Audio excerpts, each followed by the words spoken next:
Hello, नमस्ते, जय हिंद। मैं हूं आपका दोस्त रजनीश प्रियदर्शी। आप सभी किसी न किसी परीक्षा की तैयारी कर रहे होंगे। कोई मैट्रिक में होंगे, कोई इंटर में होंगे, कोई प्रतियोगी परीक्षा की तैयारी कर रहे होंगे। हर व्यक्ति एक प्रतिस्पर्धा के दौर से गुजर रहा है।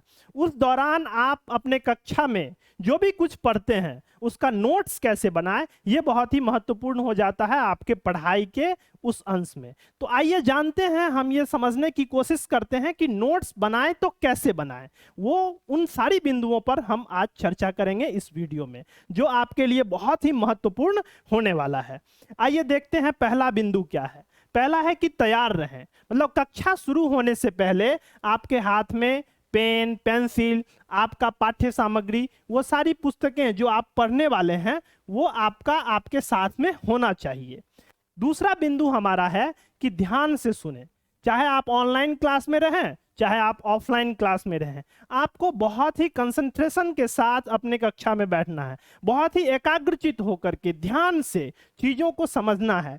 शिक्षक जो कह रहे हैं उन हर बिंदुओं को, मुख्य बिंदुओं को समझने की कोशिश करनी है।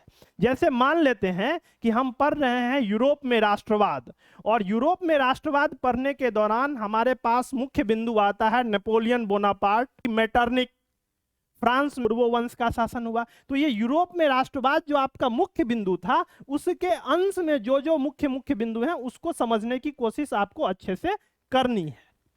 अब तीसरा बिंदु हमारा क्या है? तीसरा बिंदु है कि लघु रूप का प्रयोग करें। आपको हर चीज विस्तार से लिखने की आवश्यकता नहीं है। आपको जो कुछ पढ़ाया जा रहा है उसको विस्तार से लिखने की आवश्यकता नहीं है। आपको स्टेनोग्राफर नहीं बनना है अपने क्लास में। आपको शिक्षक द्वारा पढ़ाए गए मुख्य बिंदुओं को लघु रूप में लिखना है। अगर किसी वंश के बारे में पढ़ाया जा रहा है तो उस वंश के मुख्य शासकों का नाम नीचे एरो दे दे करके लिखते चले जाना है। इन बिंदुओं को आपको ध्यान में रखना है। दूसरा पॉइंट है कि कलर कोडिंग का उपयोग करें। आप सभी अपने पाठ्य पुस्तक में जो मुख्य बिंदुएं हैं या सब लाइन है या सब हेडिंग है, तो उसको आपको अलग अलग कलर से कलर कर देना है। इससे जब आप उस अध्याय को पुनः पढ़ना शुरू करेंगे, उस नोट्स को पूरा पढ़ना शुरू करेंगे, तो उस नोट्स को पढ़ने के दौरान, पुनः पढ़ने के दौरान आपको ये कलर कोडिंग बहुत ही महत्वपूर्ण भूमिका निभाता है। इस बात को समझना होगा। आपके याददाश्त में वो चीजें फिल्म की तरह चलने लगती हैं।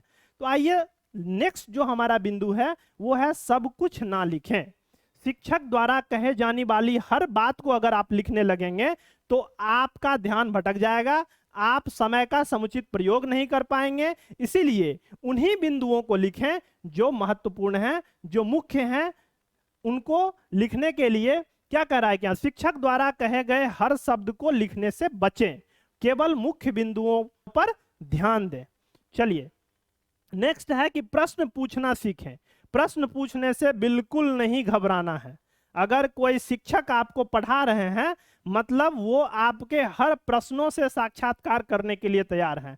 आप जितना प्रश्न पूछेंगे शिक्षक उतना ही प्रफुल्लित होते हैं, उनका हृदय प्रफुल्लित हो जाता है, वो और खुश होते हैं। इसीलिए प्रश्न पूछने से बिल्कुल नहीं घबराना है, प्रश्न पूछना है। प्रश्न पूछने से आपके समस्या का समाधान भी होगा और साथ में आपके समझने की जो क्षमता है वो भी विकसित होगा। और इन्हीं सारी बिंदुओं के साथ हमारा जो ये टॉपिक था कि नोट्स कैसे बनाएं वो खत्म होता है। और अगर ये वीडियो आपको अच्छा लगा हो, अगर ये वीडियो आपको लगा हो कि ये आपके लिए महत्वपूर्ण है, तो आप इसको साझा जरूर करिए। अपने भाई को, जो आपके छोटे भाई हैं वो पढ़ रहे हैं, या आपके मित्र हैं, उनके भी जरूर साझा कीजिए। इससे क्या होगा, तो उनके लिए फायदा तो होगा ही, साथ में थोड़ा सा हमारा भी सहयोग हो जाएगा। इसी के साथ बहुत बहुत धन्यवाद। जय हिंद।